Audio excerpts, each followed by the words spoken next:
Hello, this is Sondra Oster, Baras, bringing you a few words of Bible from the heart of Biblical Israel. This week's Torah portion is Hukat, and it's actually a very important Torah portion because it is in this Torah portion that we suddenly skip 38 years. Last week, we had the whole story of Korach. This is still in that first 2 years from leaving Egypt. 2 weeks ago, we had the Torah portion of Shlach, where we learned that the current generation was not going to go into the land of Israel. In this week's Torah portion, it begins with laws having to do with the red heifer.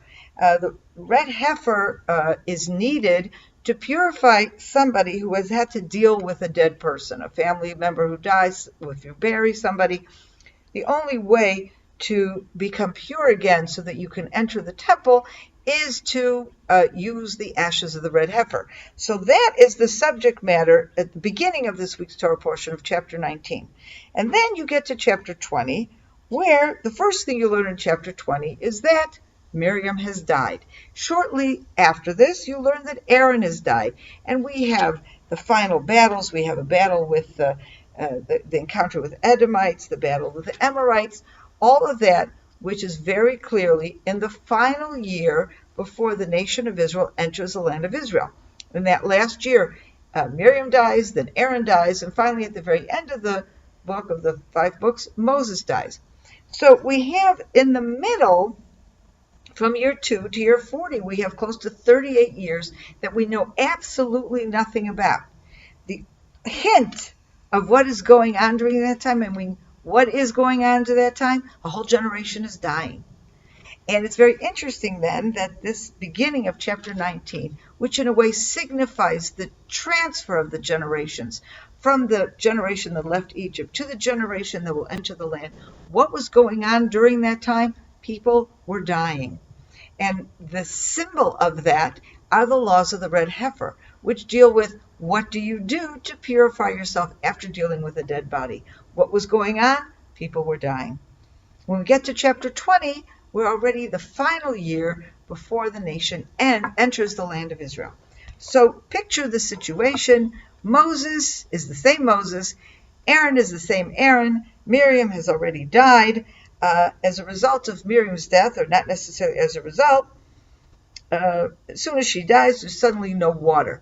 And in fact, our sages connect those two events. And they said that Miriam, her righteousness was what enabled the nation always to have water wherever they were.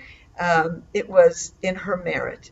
Because she was such a righteous woman, God made sure to give water to the nation. And as soon as she dies, there is no water, and they make that connection in that way. It is this beautiful idea that connects Miriam to water. And if you think about it for a minute, when we first meet Miriam in the book of Exodus, we know about her in 2 particular incidences. The first, when we first shows up as a child, she is Moses' older sister who, after the family puts Moses in the little basket in the Nile River, it is Miriam who stands close by to guard him as he is in the water. And just after the parting of the Red Sea, when Moses leaves the entire nation in song after the parting of the Red Sea, Miriam then comes out and sings this amazing song of the sea for the women. So we see in both of these incidences, Miriam is clearly identified with water.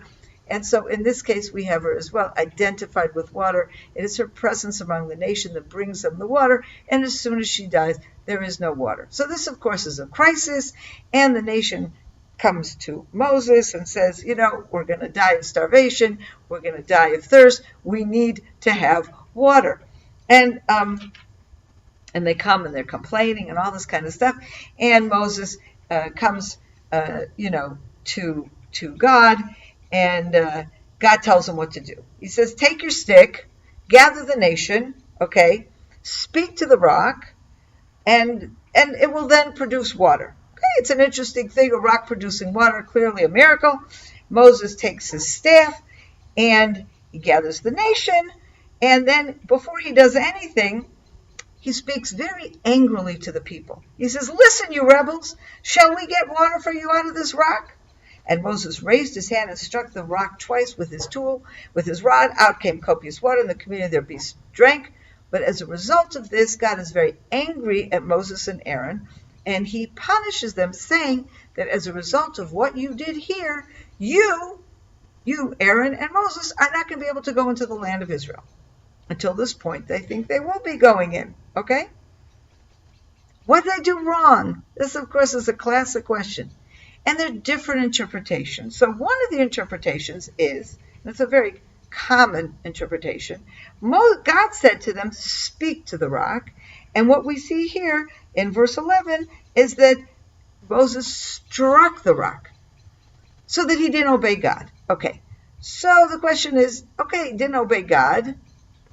Maybe it was a misunderstanding. Maybe he didn't understand literally he had to speak and only speak and not strike. Or he said, take your rod in your hand and speak to them. So maybe he assumed, take your rod in the hand, I should strike the rock.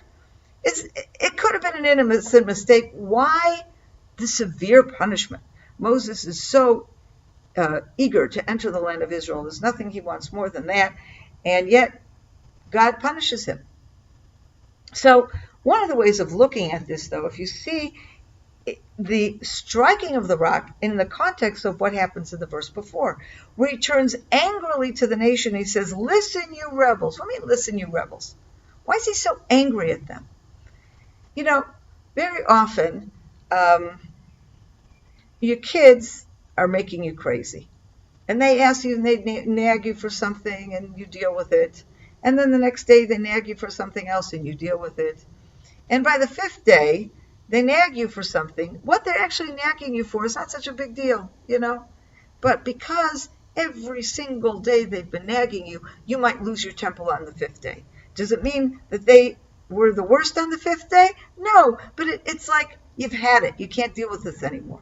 You get a sense with Moses that this is what's going on here. 38 years have passed. But what has been going on in those 38 years? A generation is dying and the new generation is coming in. Chances are, throughout those 38 years, Moses is being nagged and nagged and nagged. Now, the way we look at it, the way the Bible presents it, there's a sudden shift between the old generation and the new generation because we skipped the 38 years. We don't know what's been going on. And truthfully, Moses should be able to look at the nation and say, aha, look what we have. We're in our final year. Everybody is dead. These are the people going into the land. It's totally a new generation. We can start fresh. We can look at things differently. But instead, Moses brings his anger that he's been accumulating for 38 years, the 39 years.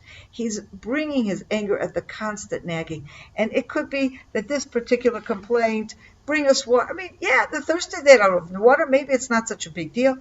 But Moses is responding to this new generation with the burdens that he's carried with him from the older generation. And it could be that is why God says you can't go into the land.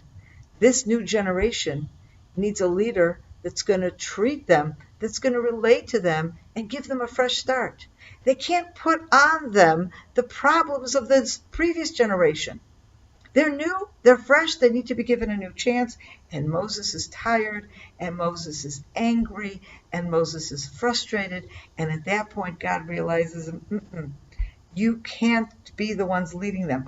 And what God actually says, he says, because you do not trust me enough to affirm my sanctity in the sight of the Israeli people. What did that mean, trust me enough? You got angry. I gave you a solution. Bring water from the rock. Why'd you have to be angry? Why'd you have to rebuke them? I didn't tell you to rebuke them. I didn't tell you to call them rebels. I think that this is the heart of the situation. God is saying, we had an opportunity to start fresh, that you could take this as an opportunity to sanctify God's name all over again. This is not the generation that witnessed the enormous miracle of the Exodus from Egypt. We're going to use this as our first start-off point for this new generation, a new miracle, not the parting of the Red Sea, bringing forth water from a rock. And instead, Moses blew it. Moses and Aaron blew it. And therefore, they cannot be the ones to lead this new generation into the land of Israel. Have a wonderful weekend. Shabbat Shalom. Okay. I hope you enjoyed that film. And we have lots more film content and emails and articles that I'm sure you will enjoy as well. Check out our website at CFOIC.com and subscribe to our newsletter. You can do that right from the homepage. I know you will really enjoy the content that will land in your inbox on a regular basis. Hope to see you soon.